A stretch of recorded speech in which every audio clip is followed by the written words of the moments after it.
আজকের ব্লগে আমরা বের হয়েছি শাড়ি পরে ভিডিও করতে, তারপর একটু চা খাওয়া আর গ্রামের যাতা দিয়ে মাসকলাই ভাঙা। এই ছোট ছোট মুহূর্তগুলো নিয়েই আজকের দিন। হ্যালো এভরিওয়ান, আসসালামু আলাইকুম। I hope you are doing well. এটা হচ্ছে ডে 2। আগের ব্লগে আমরা দেখিয়েছিলাম ডে 1। সকাল সকাল আপনাদের জন্য ভিডিও করতে শাড়ি পরে বের হয়ে গেলাম, আর বের হয়ে সবার আগে খেয়ে নিলাম 1 কাপ চা। 1 কাপ চা না খেলে কি আর শক্তি পাওয়া যায় বলেন? তো আগে শক্তিটা নিয়ে তারপরে শুরু করলাম ভিডিও করা। রাস্তায় যেতে এই সুন্দর বাবুটার সাথে দেখা হয়ে গেল, ওকে দেখে একটু আদর করলাম। আদর করতে করতেই আমার তালেবের কথা মনে পড়ে যাচ্ছিল। এই রোদের মধ্যেও আপনাদের জন্য কত কষ্ট করে ভিডিও করি, আর বদলে আপনারা যে এত ভালোবাসা দেন, এই ভালোবাসাই তো আমাকে আরো উৎসাহ দেয় আরো ভিডিও করতে।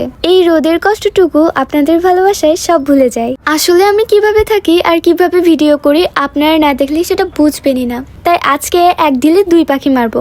আপনাদের সামনে আমার জগৎটাও তুলে ধরছি, আর সাথে দেখাচ্ছি আমার লিপসিং ভিডিওর বিহাইন্ড দ্য সিন তো দেখালাম, এবার আসল কাজে যাওয়ার পালা। ফ্রেশ হয়ে রাস্তা দিয়ে যেতেই চীনা হাঁস ভাইদের সাথে দেখা, তারপর 1 কাপ চা। আর এরকম যদি ভিউ থাকে তাহলে তো কোনো কথাই নেই। আরো ভালো লাগতো যদি নদী পানিতে একদম ভরা থাকতো। বৃষ্টির দিনে এসে ওটাও আপনাদের সাথে শেয়ার করব।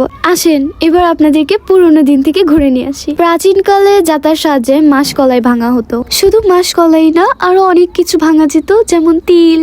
আমার দাদির মুখে অনেক গল্প শুনেছি এই যাতার, কখনো দেখিনি নিজ চোখের সামনে, তবে বই ভিডিওতে এসবে অনেক দেখা হয়েছে। জীবনের প্রথম নিজ চোখে দেখলাম, উপলব্ধিও করলাম। প্রথমবার চেষ্টায় খুব ভালো পেরেছি। এগুলো ভেঙে নেওয়ার জন্য এখন অনেক পদ্ধতি বের হয়েছে, তবে যাতা পদ্ধতিতে আমি কখনো দেখিনি এর আগে। হয়তো এখানে না আসলে কখনো দেখার সুযোগও হতো না। বেশ ভালো লাগছিল, দাদির কাছ থেকে শিখে নিয়ে একটু চেষ্টা করলাম, পেরেছি। নতুন পদ্ধতি, নতুন চেষ্টা, নতুন অভিজ্ঞতা, একটু অন্যরকমই ছিল, তবে অনেক ভালো লেগেছে। এরপর এক এক করে এগুলো তুলে নিলাম।